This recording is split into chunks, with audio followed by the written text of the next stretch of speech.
Dina Nayeri's book, The Ungrateful Refugee, is a work of great importance. The Ungrateful Refugee interweaves Nayeri's own story with those of the refugees she meets along the way.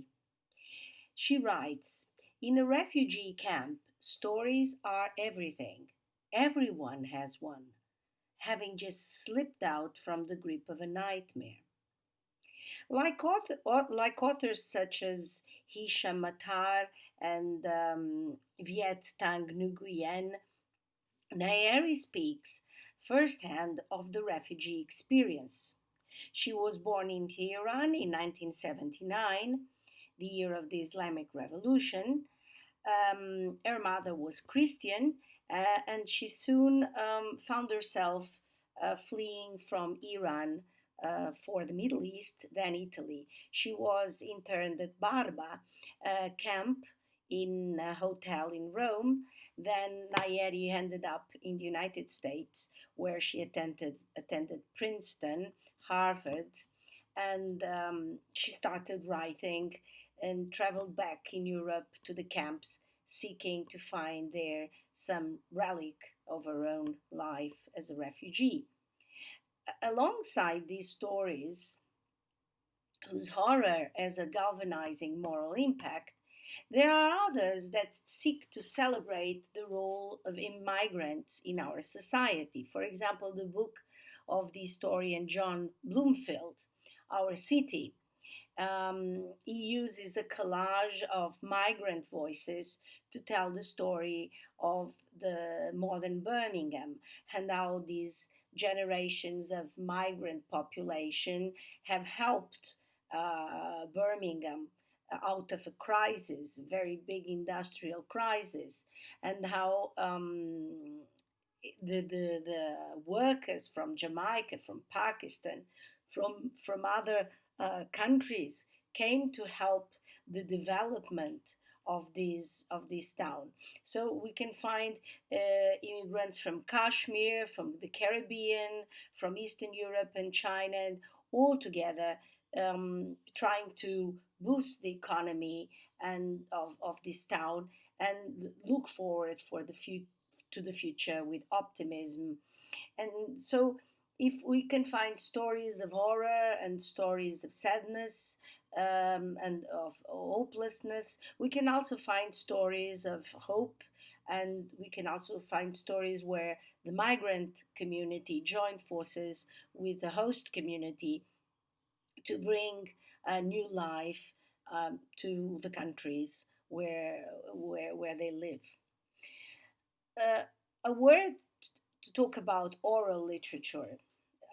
Nowadays, many researchers are developing their thesis on oral literature, and this is very important when we talk about migrants and refugees. And professionals working with oral stories need to be aware of the social life of stories. To use an expression created by Julie Cruikshank in a work on the oral tradition of the Inuit. The stories they tell us in the interviews are often versions of reports that were created shortly after events and that were used and reworked by individuals or within families and communities. The migrant stories have always been a fundamental part of the migration experience, working with the imagination of possible futures, showing how migrants lived with and made sense of the consequences of their migration. But they are also very interesting and also very educational.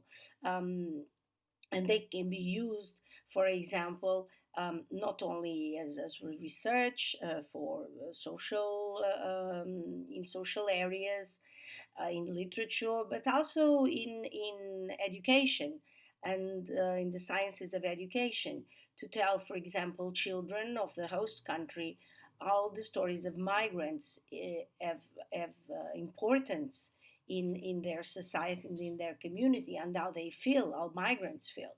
So telling a story about someone always makes that someone become closer to us. So this is very interesting. It is also important to speak about exile and exiles. And this we cannot do without mentioning Edouard Said, a brilliant Palestinian professor at Columbia University who grew up in Egypt and the United States.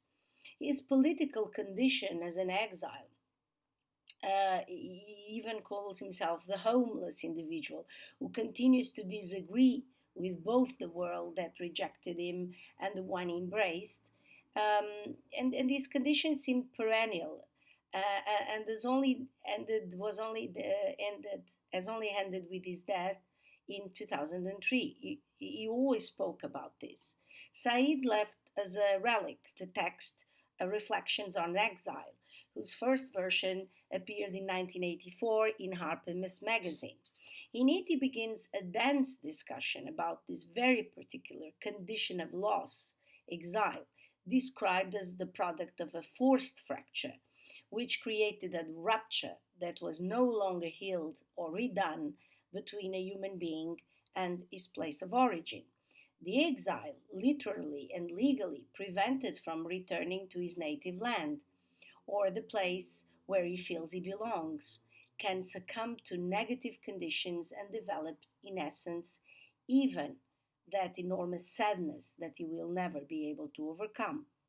This feeling of sadness for Said is compared to death.